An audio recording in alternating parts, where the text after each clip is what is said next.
Oke teman-teman, selamat datang di channel Wow Eksperimen.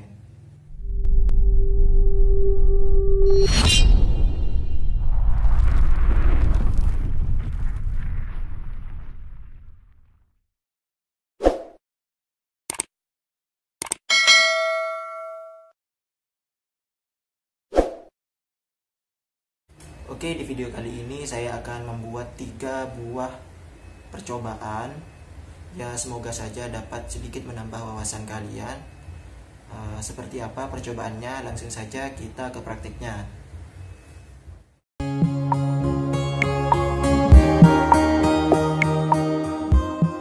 Trik yang pertama, di sini saya menggunakan 3 buah bahan, 1 botol air, kemudian yang kedua yaitu sedotan, dan yang ketiga yaitu gelas. Di sini saya akan memindahkan air yang ada di dalam botol ke dalam gelas tanpa harus menuangkan botolnya. Mungkin kalian berpikir caranya mungkin menggunakan sedotan hanya dengan seperti ini. Nah, itu membutuhkan waktu yang sangat lama ya teman-teman. Trik yang cepat agar air yang ada di dalam botol ini bisa berpindah ke dalam gelas, itu kalian tinggal masukkan sedotannya ke dalam botol, kemudian kalian tiup.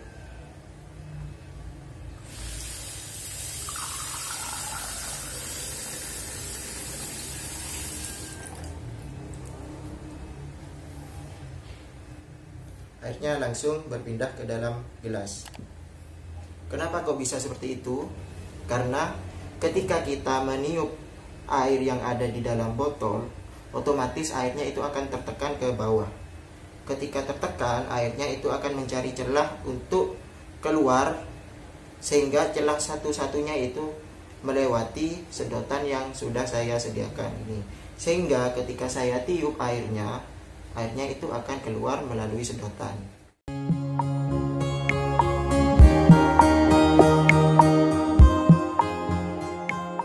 Oke, untuk percobaan yang kedua di sini saya menggunakan 3 buah bahan. Yang pertama yaitu botol, kemudian uang koin, dan juga uang kertas. Caranya cukup mudah, kita tinggal ambil uang kertasnya dengan sangat cepat, dan uang koinnya tidak akan berpindah tempat.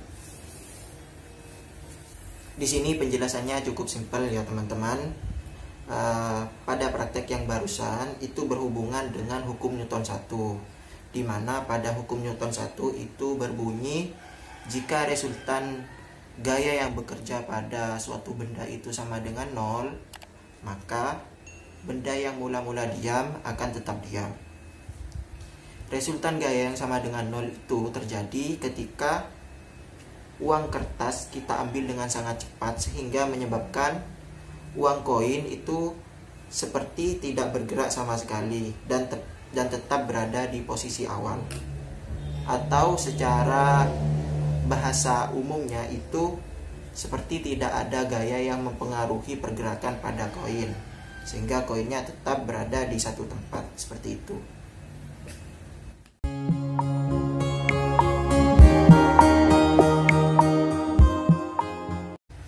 Oke, pada praktik yang ketiga yaitu di sini saya menggunakan lebih banyak bahan. Yang pertama yaitu air dingin, kemudian 2 buah warna yang berbeda, satunya warna ungu, yang satunya warna merah, 2 buah gelas, 1 buah sedotan. Kalau sedotannya ini kalian bisa gunakan apa saja, intinya nanti sedotan ini akan digunakan untuk mengaduk airnya. Kemudian bahan yang selanjutnya yaitu kertas yang saya lapisi dengan mika. Kemudian bahan yang terakhir yaitu gelas yang berisi air hangat. Langsung saja kita buat. Untuk yang pertama, kita masukkan air dingin ke dalam salah satu botol.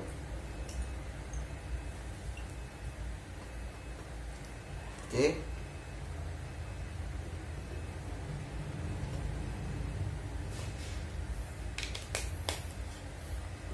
Untuk air dinginnya sendiri saya kasih warna ungu.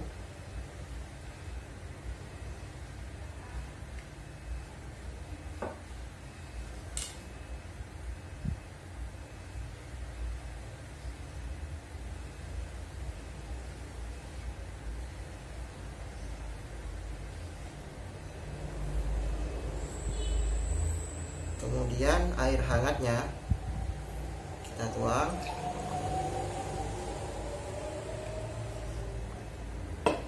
Air hangatnya kita kasih warna merah.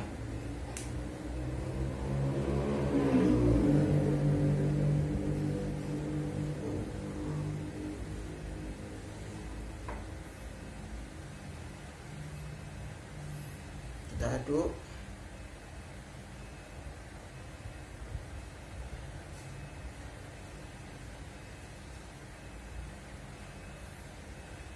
Kemudian setelah itu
di sini mungkin agak kurang kelihatan ya.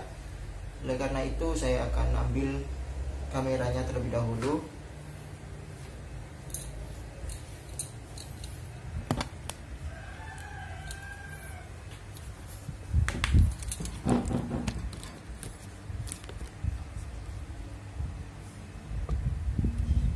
Seperti yang kalian lihat, untuk air hangatnya itu berada di bagian atas dan air dingin tadi ada di bagian bawah ya kan. Air hangat dikasih warna merah, kemudian air dingin dikasih warna ungu. Di sini ketika saya satukan, air hangat itu tidak tercampur dengan air dingin.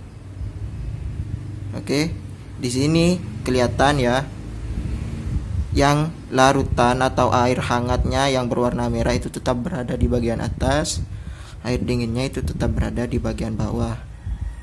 Mungkin kalau pakai warna kuning atau hijau muda mungkin kelihatan ya, kelihatan sekali ya. Berhubung tidak ada warna lain, jadi terpaksa pakai warna merah tua dengan warna ungu. Gitu ya teman-teman. Di sini air hangat, yang atas air hangat, bawahnya air dingin.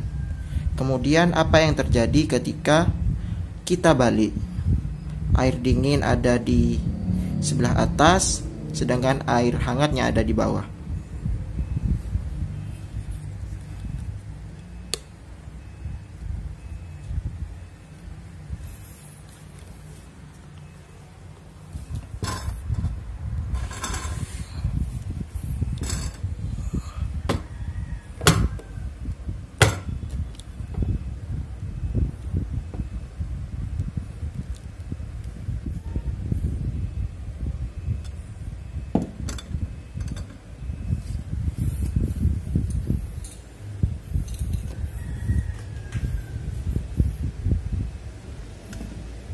Kita coba balik ya teman-teman.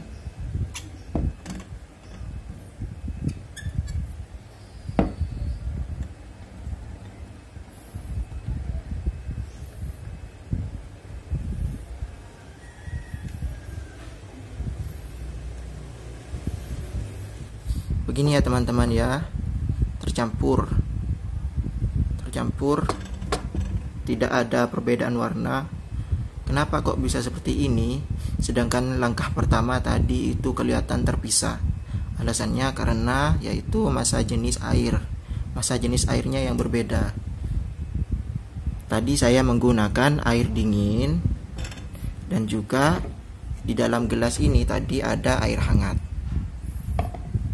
Pada air dingin itu memiliki massa jenis yang lebih besar daripada air hangat.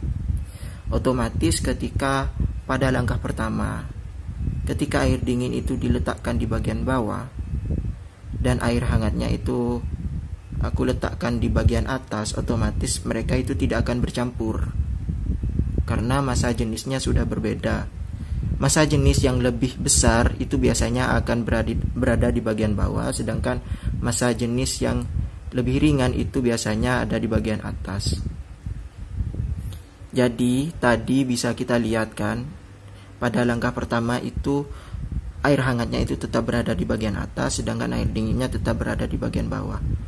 Kemudian hal tersebut berubah secara signifikan ketika kita membalik gelas yang awalnya air dingin di bagian bawah kita letakkan di bagian atas dan air hangat diletakkan di bagian bawah, maka otomatis langsung tercampur karena setiap zat atau massa jenis air yang lebih besar itu otomatis akan memaksa ke bawah. Jadi menyebabkan tercampurnya air hangat dengan air dingin. Mungkin cukup sekian ya penjelasannya ya. Saya harap teman-teman mengerti tentang massa jenis air meskipun sedikit tidak terlalu rinci. Terima kasih sudah menonton video ini dari awal hingga akhir. Jika kalian suka dengan videonya, jangan lupa tekan like dan juga komen di bawah. Dan jika kalian baru bergabung di channel ini, jangan lupa untuk tekan tombol subscribe yang ada di pojok, yang ada di bagian bawah video, yang ada di bagian bawah kiri. Dan jangan lupa juga tekan tombol loncengnya juga agar kalian dapat notifikasi ketika saya upload video selanjutnya. Terima kasih. See you in the next video. Bye.